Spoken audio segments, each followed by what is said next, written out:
I always think quite deeply about legacy impact, and to know that somewhere in the world there will be a literal forest within a year that represents the members that are in the community. That's amazing. One day we could go and visit your tree, Julia. So like that really excites me.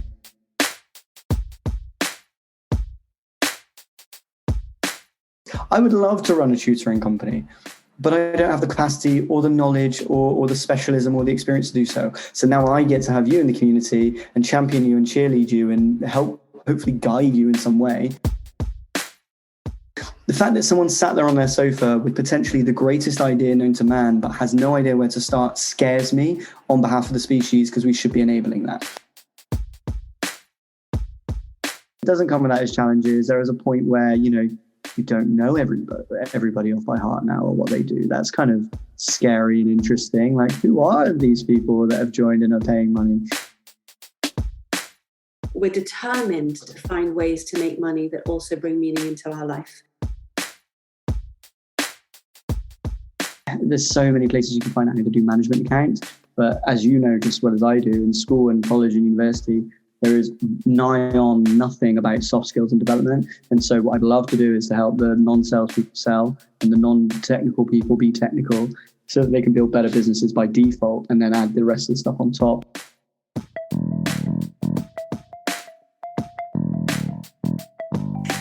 Welcome to the Qualified Tutor podcast. I'm your host, Ludo Miller, and I'll be interviewing tutors and thought leaders from across the tutoring landscape to inspire, inform, and motivate you to become the best tutor you can be. The Qualified Tutor community is a safe and supportive space for tutors who love to learn and grow. We offer training, resources, ideas, and a chance to connect with like-minded tutors.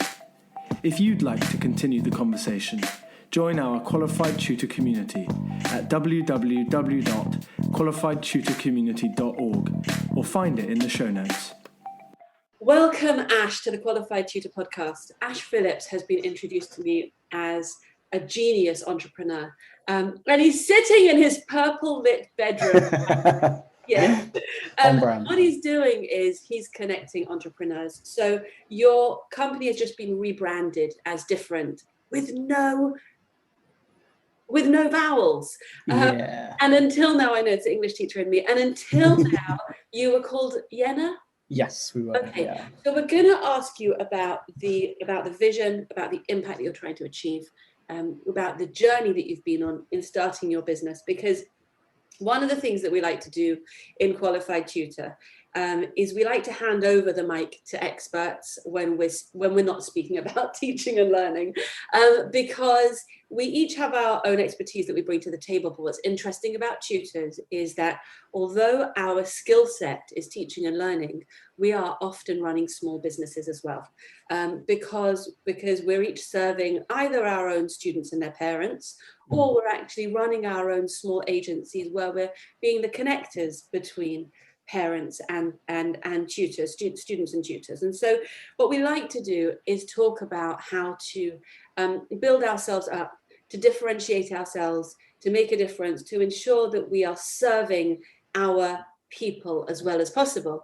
And that's really where you come in, because what you've been working on at the moment is coaching small business owners. And that's really, really generous at a time when we're all floundering and scratching our heads to know what we should be doing next and differently. And yet, I think many of us are feeling that there's a real opportunity happening right now. Certainly in the world of tutoring, there's a groundswell towards seeing that tutors make a big difference, that school isn't the only way. And so if you can sort of bolster our understanding about how to build ourselves as small business owners, then we'll have added a lot of value to our listeners. Last week we had Mike Michalowicz on the podcast, who is the entrepreneur's coach, and his books are the toilet paper entrepreneur. Nice. And others are a fantastic listen. But you offer something different, Ash. You offer community. Yeah. As you know, we're obsessed by community around here. because peer support is really where the magic happens. When you're working in context and you're collaborating with people, you just get so much more done, and it's so much more pleasant. So we are going to do all of those things and talk about all of those things in this podcast. But first, we're going to talk to you about who you are and where you're coming from. And our question is always, Ash, tell us about yourself as a learner. About me as a learner, I am not. So first of all, I'm gonna bounce around on these answers, and that probably represents the type of learner that I am, which is very eclectic. I'm not academic. It took me too long to realize that. I dropped out of university because of that. I was always the kid in school that, and this is ironic, come to think of it now, but I was always the kid in school that literally every year during primary school, when we got school report cards, it would say, Ash would do very well if he just stopped talking to others. And it's quite funny because that's literally what I do for a living now. We're doing it right now. And yeah, it's kind of penalized as a form of learning. I'm very bullish on the whole analogy of teaching a fish to climb a tree, or judging a fish by its ability to climb a tree, etc., and how that represents, not being clever. It's crazy to me that we're not aware of different learning styles. So for me, yeah, I'm not academic. I'm more of a learn by doing. I love the practical lessons in school. I liked PE. I liked blowing things up in science. I liked school trips for history, and they helped me learn because very tactile, and very action oriented. I could, in maths, even in the more theory based lessons in maths, I could get to the answer, but I could never show my workings out, and I got penalized for that too. And I was kind of bitter about that because I thought, is it not better that I knew the answer without having to work it out? And I understand why they want to see the workings out, just to know that I've managed to get there. But that was a struggle for me. So I was kind of a straight B student, like an A every now and again, C's and D's every now and again, but just kind of middle of the road guy, which, humbly, no bragging here, I winged it completely, but ended up getting asked to do a TEDx talk. And that ended up being about the fact that I'm okay at a lot of things. I'm not amazing at any one thing. I'm not really rubbish at many things either. That sounds like a humble brag, but I'm just kind of average. And that represents my learning style, I think. That's so interesting because you used the phrase penalized twice, didn't you? Yeah. And so this sort of dynamic where you're never being celebrated for what you're being good at, and you're always, being missing out for what you're not thriving at or not natural at. It's such a shame. And frankly, and I haven't listened to your TED Talk because I didn't know it was out there. Tell us what it's called so we can find it. Honestly, I can't even remember what it's called. But if you just Google Ash Phillips TEDx UE, UWE, it was at the University of West of England's TEDx event. So it should come up there, and you can add to the probably 4 views it currently has. It's not a famous one, and yeah, but there's a couple of fun little tidbits in there. So that was fun. I think that's very, very cool. I think it's also interesting to wonder what's wrong with being quite good at lots of things when we need to do lots of things all day and we don't get to just solve algebraic equations. We need to be well-rounded and we need to be adaptable. And so let's talk about how you decided. How did you find your way then, let's say? I mean, the default answer to this is I still haven't. And I don't think I ever will. That's, a moral of that talk that I gave is that it's okay not to know, and it's okay to never know. And I think the important thing that we miss getting taught, and this is just an opinion, there's no data to back this up, but I think one of the important things that we miss getting taught, primarily from a mental health point of view, is that we're all making it up as we go along. No one's an expert, and even if they come across as an expert, it's probably just because they're a little bit more confident or possibly quite delusional about the fact that they might be an expert, and of course have experience and time in said field, but are just slightly further along. And it's okay to not be that person. And so, yeah, for me, I'm always wanting to change. It's in my nature. I haven't been diagnosed, but I'm fairly certain I've got ADHD of some kind of capacity, and that kind of factors in too. But Yeah, for me, I was always jealous of this guy that I went to school with. His name's Callum. Probably won't listen to this, but if he is, hey. And he from day one of reception. So we grew up together, and I think reception, like year one, when we're yay high to a grasshopper, he kind of knew he wanted to be a doctor. And that's what he always knew he wanted to do. And we went through school and college, and I remember him getting 120 out of 120 on a sports science class that we shared at college. And it was just because he knew he wanted to be a GP, and that was his laser vision. He could drive towards that. I was wandering around a little bit lost, wondering what to do, and I'm still like that. And so the reason I've ended up doing what I'm doing at Different, in supporting creators to build the things that they want to build in the world, is because secretly, and not so secretly really, I get to live vicariously through everybody else's ventures. I would love to run a tutoring company, but I don't have the capacity or the knowledge or the specialism or the experience to do so. So now I get to have you in the community and champion you and cheerlead you and help hopefully guide you in some way towards building something greater and feel, at least feel like I'm part of that. So yeah, the big secret is that Different is hopefully a company that provides great value, but is actually just my way of getting involved in lots of pies. That's gorgeously humble, and really what you're expressing is curiosity, right? Always, never ending. Yeah, and a passion for finding out what other people are doing and see if you can help them. So what is the value that you're adding with Different?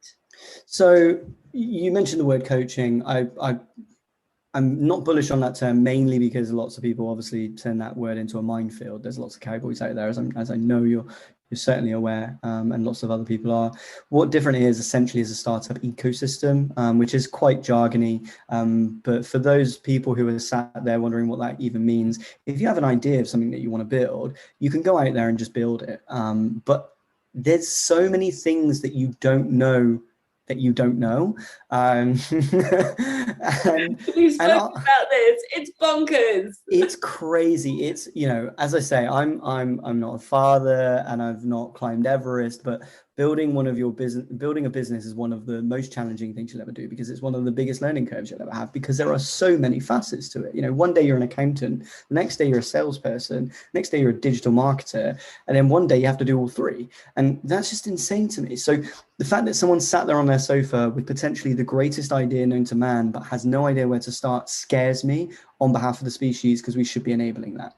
Yeah. The fact that support and at a high level is either exclusive to certain people in certain networks or certain geographies, or both, and or very expensive in terms of paying cash or equity for accessing that, is incredibly inaccessible, and that's not fair to the majority, not the minority. And so Different represents the opportunity to democratize high-level business support and entrepreneurship. But brass tacks, what we actually provide a digital community of awesome people creating cool things on a global capacity. So all people in all different kind of veins in different parts of the world. Deals and offers on tools and resources that you might use in your business, save you money along the way, which is one of the things that ends up being quite expensive if you don't realize it. Original content to educate and entertain people on things they need to know about, how to do HR, how to raise money, etc. And provide ongoing opportunities for those people too. I think most recently we had free tickets to a conference that was something like £300 a ticket. Great value for our members. And all of that is 12 quid a month, and people can just cancel whenever they want. So, I'm just sat here going, I'm literally just here to help. Let me try and do that. And if I ever stop being helpful, that's cool. You can head out. And that's my guarantee really to myself, is I've got to deliver value to you. Otherwise, I don't build a business. So you can guarantee I'm gonna. And that's essentially what Different does. So, if people want to breakdown of all the features is on the pricing page, but it's about giving people a unfair step up in building the thing they want to build. I think that's gorgeous. I really, really do. And we're going to talk about the power of community in just a second. But I want to unpack what you're saying about squandering talent. You're saying it's a terrible thing for the species for people to be sat on their sofas not knowing how to unlock their own potential and build their own ideas. So we talk about that in school a lot, because we talk about the fact that if our education system doesn't bring the best out of our students, then the next generation doesn't get to be as brilliant as it's supposed to be, and we don't get to learn and benefit from them as much as we would like to. So what you're really saying there is, let me help you unlock your potential and make that amazing thing that you've got up your sleeve. So we've been building Qualified Tutor for 18 months now, and it's been such a joy to see it grow. But I am always out of my comfort zone, because we're always doing something that we've never done before. And every Tuesday I think, blimey, I did not know that. And every Friday I think, I cannot believe how far we've come this week. The Qualified Tutor community has nearly 600 tutors in it now. And exactly like you're describing, it's an ecosystem. And it's all about enabling people to do what they want to do as well as they want to do it. So let's talk about community. So you talk about an ecosystem, Ash. And I think what's special about ecosystem is all the different relationships, all the different interactions, and the symbiosis. So it's not just a one-way street, is it? And you and I, last time we chatted, we spoke about the fact that sometimes we discover people chatting on our communities in the middle of the night, and we feel like we're just sort of like paying rent and everybody else is having a party, and it's a joy, right? It's a real joy. So let's talk about why your model is community-based. I think the model is community-based, if I'm really honest, accidentally. There's a reason for it now I've grown into. But yeah, we started as an event organization 7-ish years ago, around a meetup in a bar. 5 people turned up. They really enjoyed it, asked when the next one was. And I just said, maybe next month. And long story short, we've run them ever since. Pre-COVID, those had grown. People came from all over the place. And this is, I guess, one of the hints as to why we've moved into community, I guess. Now, people came from all over the place, wanted to run them in their cities. And I said, okay, again, making it up as I go along. And pre-COVID, we were running 100 events a year, 21 cities, 9 countries, about 4,500 people a year signing up for free to come along to those as a safe space to connect with other people. What I found somewhere along the way was that the power was in connecting those people. And just as you and I have riffed on about, finding people working together and having a chat with each other, is that they tend to end up working together, and sometimes in a way that I didn't realize. Like they catch me off guard sometimes, and they know each other better than I know any of them, and I'm like, wait, but you're members of mine. How is this happening? So you just have to be okay with those things. And I think the reason we're a community now is for 2 reasons. One, from an operational point of view, it's and I'm super transparent about this, it's more helpful if people manage each other in the community, because there's only one of me and I can only manage so many people, as you're aware, with so many people in your community, which is incredible. There's only so much that you can do. And so it's great if Joe blogs chats to Jill blogs and they have a conversation and hit it off, because they'll attribute that value to your community. Secondary benefit is if they do attribute that value to your community in the work you're doing, they'll tell other people and they'll bring more people, which brings what people will now know as a network effect, makes the community better. The more people, the better it is, etc. Doesn't come without its challenges. I know you know that, but for everybody else, there are other challenges that come along the way with scaling that.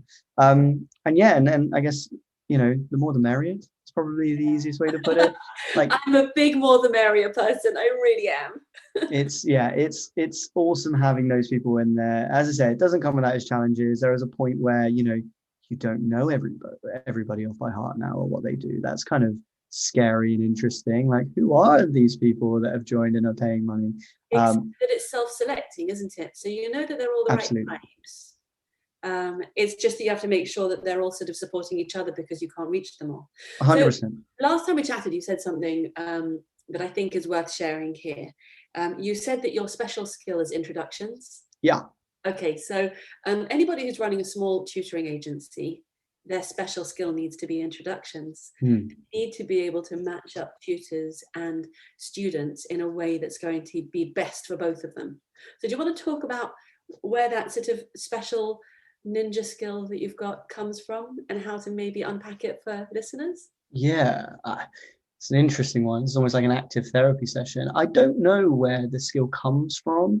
I definitely wouldn't call it a talent, because I don't think anyone's just born being able to introduce people. That's weird. That would be a really lame superpower to have. I prefer being able to fly. But so it must be a skill. And I've been thinking about this a lot over the last 18 months for reasons that will probably become apparent either later on, or at least in the roadmap of the business. But the way that I feel like I've built a muscle, I for a long time I took it for granted completely. People would say, "Oh, you're really good at introductions." I would say, "Oh, thanks," and carry on. And then I realized, well, if people are saying I'm good at introductions, there must be such a thing as bad introductions. Therefore, I'm quite a logical kind of science geek, really. So I'm like, well, what makes mine good and what makes others bad? And what kind of algorithm am I doing in my head when I go, you should meet that person and that person should meet you? Why does that match up? And I think there's a whole bunch of aspects that I now, because of habit, just instantly run through my head. As soon as I meet you, I go, oh, that person, that person, that person, you should meet, you'll get on, here's why. And those factors are everything from location, sector, experience, interest, opportunity, challenges, personality traits, all of these things, level of competition versus collaboration, all of those things come together and make me go, 1 + 1 = 2, or does not compute, wouldn't introduce. And I think the most important piece of this that's worth kind of telling everybody about that's doing introductions is it doesn't have to be, but ideally it's a value to both people. That builds that social currency with them. If everybody in that equation gets value, you'll have a knock-on effect of building social currency with them. They'll see you as a greater person for it, and thank you for it. The moment it becomes unreciprocable, if that's the right word, is the moment it becomes free advice or just asking for some help, and that's absolutely fine as long as that's stated as the case. So it's just about making sure there's that balance there and transparency. Although you and I were both introduced by Mark Huxley, weren't Yes. we? And And he's just a bonkers generous person lovely. I know, right? Who I've met through the company of entrepreneurs. And he has just stepped into the giving role because he's at that stage of his career that he wants to give back.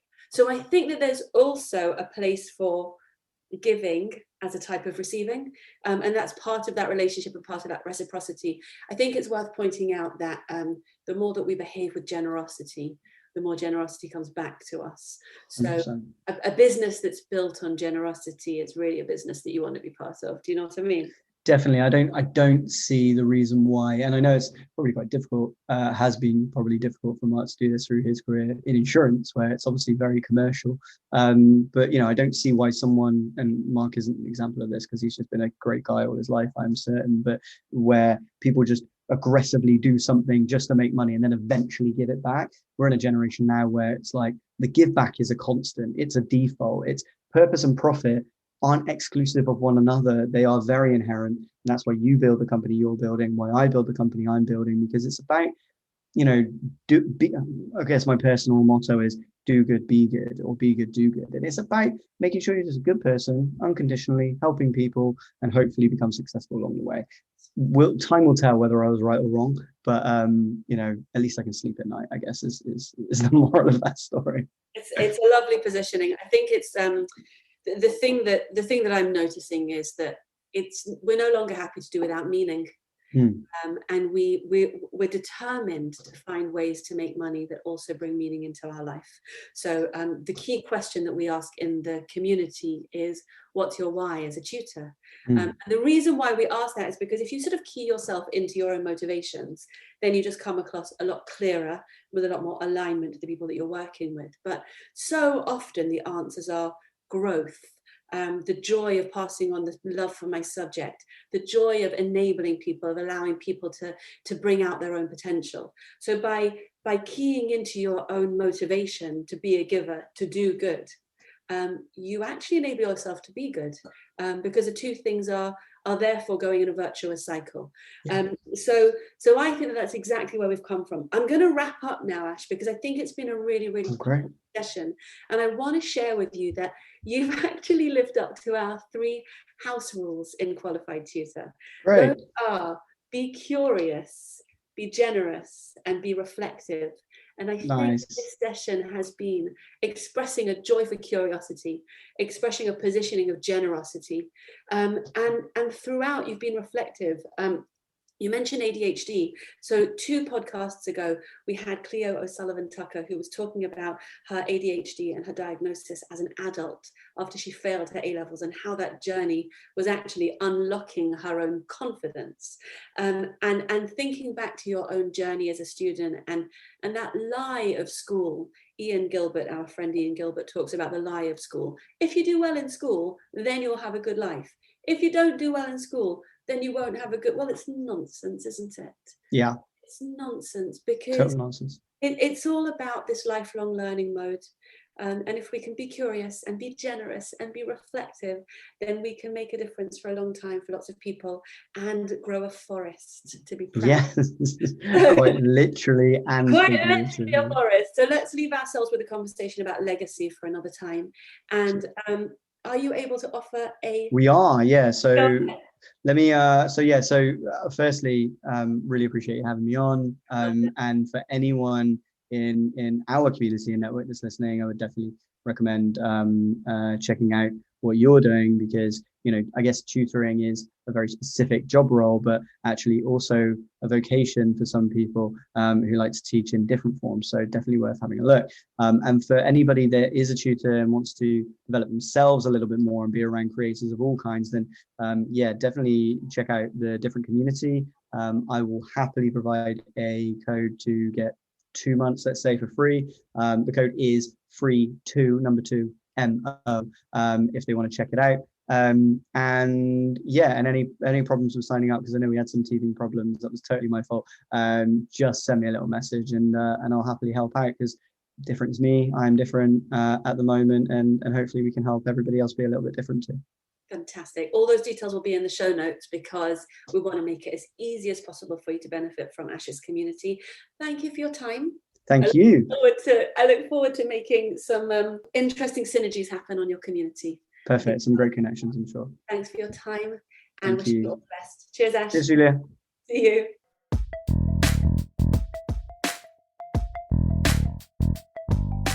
Thanks for listening to the Qualified Tutor podcast, where tutors share their expertise to support the tutoring community. If you'd like to continue the conversation, join our Qualified Tutor community at www.qualifiedtutorcommunity.org, or find it in the show notes below. We exist to connect, share, and learn with you, because tutoring is a small job that makes a big difference.